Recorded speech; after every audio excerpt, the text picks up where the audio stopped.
Assalamualaikum warahmatullahi wabarakatuh. Bismillahirrahmanirrahim. Alhamdulillahirabbil alamin. Assalatu wassalamu ala Rasulillah wa ala alihi wa sahbihi ajma'in.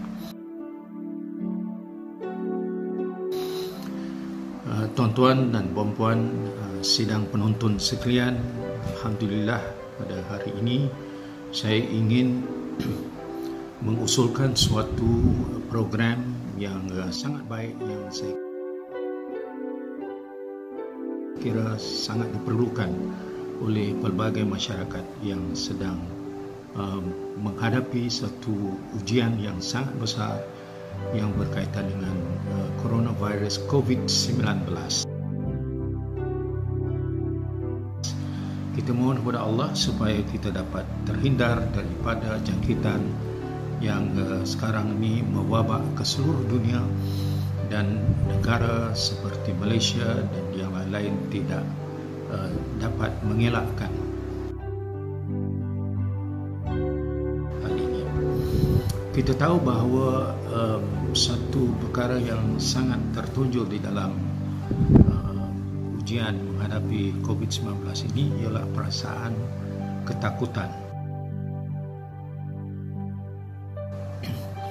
Dan perasaan ketakutan ini adalah lazim berlaku kepada manusia, suatu elemen yang ada di dalam pengalaman hidup kita ini.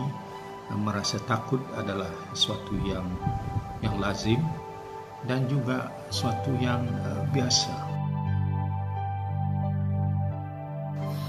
Tetapi di dalam kehidupan ini ketakutan harus dikawal dan tidak sepatutnya dibenarkan untuk mengawal keadaan hidup kita ini dan menjadikan ketakutan sebagai suatu faktor yang menyebabkan banyak tingkah laku kita dan juga keputusan kita menjadi tidak tepat. Dalam pengalaman ketakutan ini sering manusia terperangkap dengan keadaan yang tidak terkawal, di mana emosinya atau perasaannya akan sangat terganggu dan tertekan. Oleh kerana itu, kita ingin mengambil iktibar bagaimana hal ini telah diungkap di dalam Al-Quran Karim yang menyatakan bahawa memang perasaan takut itu salah satu daripada ujian yang akan dirasai oleh manusia. Dan surah Al-Baqarah ayat 155, Allah berfirman, A'udzubillahi minasyaitonirrajim, "Walanabluwannakum bisyai'im minal khawfi wal ju' wa naqsim minal amwali wal anfusi was samarat wabasyiris sabirin." Dan Allah mengatakan sungguhnya akan dikenakan sedikit ujian kepada kamu semua, dan disebut apakah ujiannya, iaitu minal khawfi wal ju', iaitu sedikit ketakutan dan kelaparan, wa naqsim minal amwali, dan juga kekurangan harta, wal anfusi, iaitu jiwa atau nyawa, wassamarat, dan buah-buahan. Dan Allah lengkapkan ayat ini dan dengan mengatakan wabasyiris sabirin, tetapi Allah menyediakan berita gembira untuk orang-orang yang sabar. Pengajaran ayat ini sangat besar, tetapi jarang dapat difahami dan dapat dirasai bagaimana ia diterjemahkan dalam kehidupan kita secara praktikal. Oleh kerana itulah kita merasakan bahawa ada satu aspek dalam berdepan dengan COVID-19 ini yang perlu difahami oleh masyarakat, di mana kita hendak menjadikan COVID-19 bukan saja suatu musibah yang terpaksa kita tangani, tetapi suatu peluang untuk kita menjadi orang yang lebih baik daripada sebelumnya. Dan ini telah ditunjukkan dalam pelbagai peristiwa-peristiwa sebelum ini di kalangan para nabi, para sahabat yang telah menunjukkan bahawa dalam suasana krisis mereka telah dapat keluar dalam bentuk yang lebih mantap, yang lebih berjaya. Nabi Ibrahim contohnya, dia bertindak untuk menghancurkan berhala. Dia tahu risikonya, tetapi ketakutan itu tidak menguasai dirinya sehingga dia dapat melaksanakan tugasnya sebagai pesuruh Allah. Demikian juga Rasulullah SAW sendiri dalam pengalamannya berdepan dengan para kaum musyrikin Quraisy. Baginda tahu risikonya dan perasaan takut itu tidak dapat dihindari, tetapi ternyata Rasulullah menggunakan